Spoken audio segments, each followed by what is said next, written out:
Budget సమావేశాల్లో సర్కారు వైఫల్యాలను ప్రధాన ప్రతిపక్షంగా బీఆర్ఎస్ ఆధారాలతో సహా ఎండగట్టామని ఎమ్మెల్యే హరీష్ రావు అన్నారు. అయితే అధికార కాంగ్రెస్ మాత్రం సంప్రదాయాలను మంటగలిపేలా వ్యవహరించిందని దుయ్యబట్టారు. 6 గ్యారంటీల అమలులో రేవంత్ సర్కార్ పూర్తిగా విఫలమైందన్నారు హరీష్ రావు. శాసనసభ బడ్జెట్ సమావేశాల్ని బీఆర్ఎస్ పార్టీ అద్భుతంగా ఉపయోగించుకున్నది.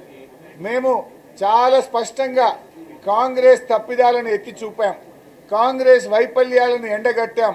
6 గ్యారంటీల అమల్లో కాంగ్రెస్ ప్రభుత్వం దారుణంగా ఫెయిల్ అయిన తీరును ఈ సభ ద్వారా గట్టిగా నిలదీయగలిగాం. కానీ కాంగ్రెస్ పార్టీ ఈ సభను ఒక ప్రహసనంలాగా సాంప్రదాయాలను మంటగలిపే విధంగా కాంగ్రెస్ పార్టీ వ్యవహరించింది. తమ హయాంలో సస్పెన్షన్లు ఉండవని గతంలో చెప్పారు. కానీ మా సీనియర్ సభ్యుడు జగదీష్ రెడ్డి గారు ఏకవచనం ప్రయోగించకుండా ఆయనను అకారణంగా జగదీష్ రెడ్డి గారిని సస్పెండ్ చేశారు. గ్యారంటీలపై మాట తప్పినట్టే సస్పెన్షన్ల మీద కూడా ఈ కాంగ్రెస్ ప్రభుత్వం మాట తప్పింది. ఇవాళ ప్రజా సమస్యల మీద మేము ప్రశ్నోత్తరాలు చాలా వేశాం.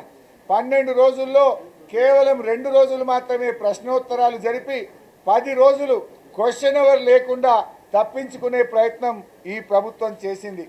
స్వల్పకాలిక చర్చలు చేస్తామన్నారు, బీఏసీలో ఒప్పుకున్నారు. స్వల్పకాలిక చర్చలకు ఒక్కదానికి కూడా అవకాశం ఇవ్వలేదు. సీఎం మంత్రుల సమాధానాల్లో సీరియస్నెస్ లోపించింది.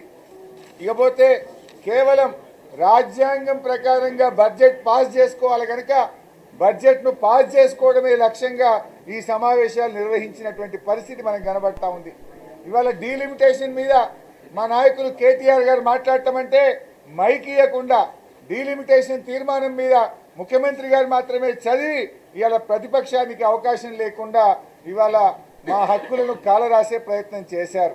ముఖ్యమంత్రి గారు కేవలం హెడ్లైన్స్ కోసం హెడ్డింగ్ల కోసం మాట్లాడుతున్నట్టు తప్ప సభలో సీరియస్గా ఉండడం కానీ మేము అడిగిన ప్రశ్నలకు సమాధానం ఒక్కటి కూడా చెప్పలేకపోయారు.